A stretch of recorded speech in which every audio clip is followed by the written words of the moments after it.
नाश्त्यामध्ये सगळ्यांनाच हलकं-फुलकं असं खायला आवडत असतं आणि ढोकळा म्हणजे सगळ्यांनाच लहानांपासून मोठ्यांना सगळ्यांनाच आवडत असतो.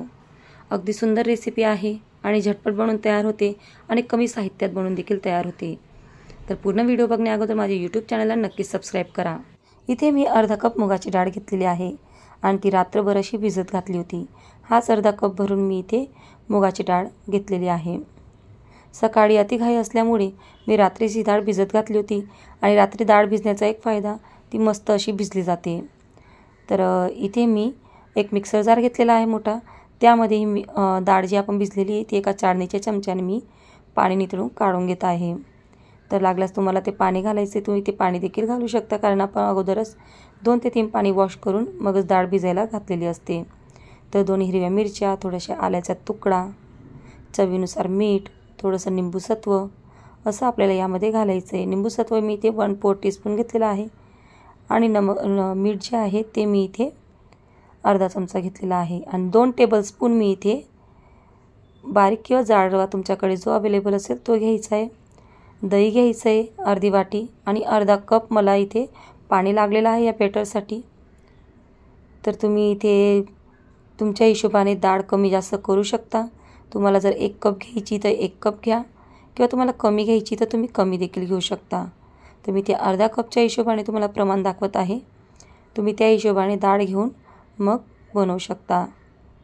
तर हे सगळं जिन्नस मी असं मिक्सरमध्ये असं पातळ असं म्हणजे बॅटर तयार करून घेणार आहे.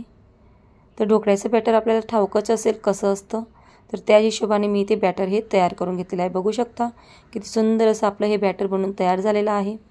तर आता हे बॅटर मी एका बाउलमध्ये काढून घेणार आहे.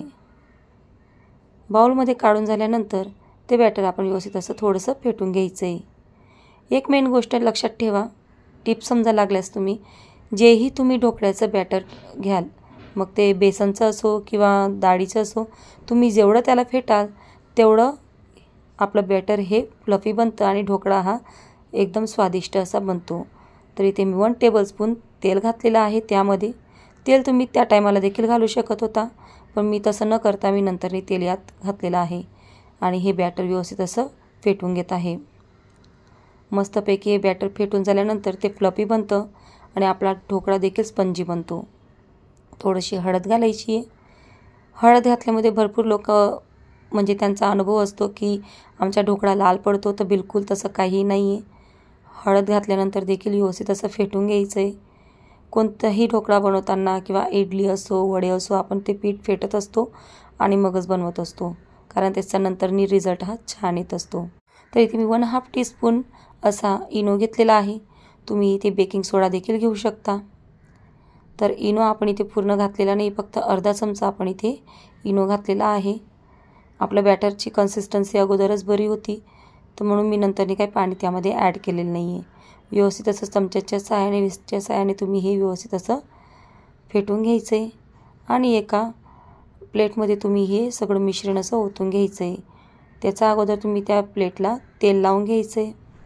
तर इथे माझ्याकडे ढोकळ्याचीच प्लेट होती, खमण ढोकळ्याची. त्यातच मी थोडंसं तेल लावून घेतलेलं आहे आणि त्यामध्ये हे बॅटर असं ओतून घेणार आहे. एकीकडे मी कढईमध्ये पाणी गरम करायला ठेवलेलं होतं, एक स्टँड ठेवलेला आहे आणि एक निंबूचा तुकडा देखील टाकलेला आहे. तर हे बॅटर व्यवस्थित असं आपण त्यामध्ये टाकून घ्यायचं आहे. सगळं जिन्नस आपलं असं एकजीव झालेलं आहे. खाताना देखील इतका स्वादिष्ट लागतो हा ढोकळा, तुम्ही नक्की ट्राय करून बघा. मूग डाळचा ढोकळा अगदी हलका फुलका, कसलाही आपल्याला हेवीपणा वाटत नाही नाश्ता केल्यानंतर. तर इथे मी हा ढोकळा असा ठेवून दिलेला आहे आणि थोडीशी त्यावरती मी अशी मिरची अशी स्प्रेड करून दिलेली आहे. कलर छान येतो आणि त्यावरती मी 10 मिनटं असं एक ताट झाकून दिलेलं आहे. तर ताट झाकून झाल्यानंतर मी ती एक फॉर्कच्या सहाय्याने तुम्हाला दाखवत आहे. अगदी कसलाही आपला हा ढोकळा असा वरती आलेला नाही चिटकून. अगदी म्हणजे मी गरम गरमच हा नाश्ता इथे काढून घेत आहे, कारण अगोदरच उशीर झालेला होता मला घरातली कामं करता करता आणि मला भूक देखील लागली होती. तर मग मी लवकरात लवकर हा ढोकळा इथे काढण्याचा प्रयत्न करत आहे आणि मग याच्यावरती मी काही फोडणी तयार करणार आहे आणि ती फोडणी मी यामध्ये घालून घेणार आहे.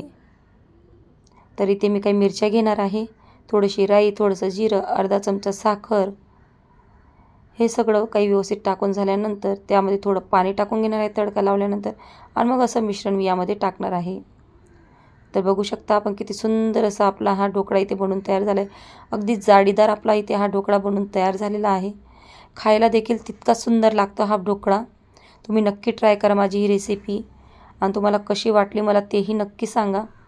तर असा आपण हा ढोकळा असा मोकळा काढून घेतलेला आहे. सगळे पीसेस आपण मोकळे करून घेतलेले आहेत. अगदी म्हणजे सुंदर असा नाश्ता आहे हा. लहानांपासून मोठ्यांना सगळ्यांनाच आवडेल. जर का तुमच्या घरात लहान मुलं मिरची खात नसतील तर तुम्ही मिरची स्किप करायची आहे. तर एकीकडे मी एका पॅनमध्ये तेल टाकून घेतलेलं आहे. त्यामध्ये मी थोडीशी मोहरी टाकून देणार आहे.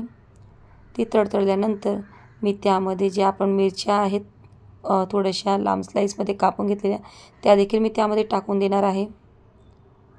व्यवस्थित असं आपण मिरची देखील फ्राय करून घ्यायची. त्यामध्ये घाई नाही करायची आहे. गॅस हा माझा स्लोच आहे, पण छोटं भांडं ठेवल्यामुळे गॅस हा फुलच दिसत आहे. थोडासा मीडियम याच्यावरती. तर इथे मी थोडीशी अर्धा चमचा साखर देखील घातलेली आहे आणि ती देखील व्यवस्थित अशी मिक्स करून घेत आहे. हे सगळं मिक्स करून झाल्यानंतर त्यामध्ये थोडंसं जिरं घालायचं आहे. जिरं देखील व्यवस्थित असं चमच्याने मिक्स करून घ्यायचं आहे आणि जिरं मिक्स करून झाल्यानंतर इथे आपलं हे तडका तयार आहे. तडका तयार आहे त्याबरोबर आपण त्यात थोडंसं पाणी देखील घालायचं आहे. आणि जर तुम्हाला पाणी नसेल आवडत तर तुम्ही डायरेक्ट असा देखील तुम्ही तडका त्या खमण ढोकळ्यावरही टाकू शकता. तर असं थोडंसं पाणी टाकून घ्यायचं आहे आणि चमच्याच्या सहाय्याने आपण हे सगळं व्यवस्थित असं त्या ढोकळ्यावरती स्प्रेड करून द्यायचं आहे. विश्वासाने सांगते खूपच छान लागतो आपला हा ढोकळा. तुम्ही नक्की ट्राय करा आणि तुम्हाला जर ही रेसिपी आवडलीच असेल तर मला फीडबॅक द्यायला देखील विसरू नका. सुंदर असा आपला हा नाश्ता इथे घरच्या घरी आपण बनवून तयार केलेला आहे. अगदीही न झिजकता न घाबरता आपण हा नाश्ता तयार केलेला आहे. इथे आपण या ढोकळ्यामध्ये ना तांदूळ घातलेला आहे ना काही फॉर्मेट केलेला आहे. फक्त आपण इथे 1/4 कप रवा घातलेला आहे. तरीसुद्धा आपला हा ढोकळा एकदम स्पंजी आणि स्वादिष्ट बनलेला आहे. तर अशाच नवीन नवीन रेसिपीजसाठी सुवर्णास कुकिंग रेसिपीजला नक्की सबस्क्राईब करा आणि मला नक्की फीडबॅक द्यायला विसरू नका. धन्यवाद.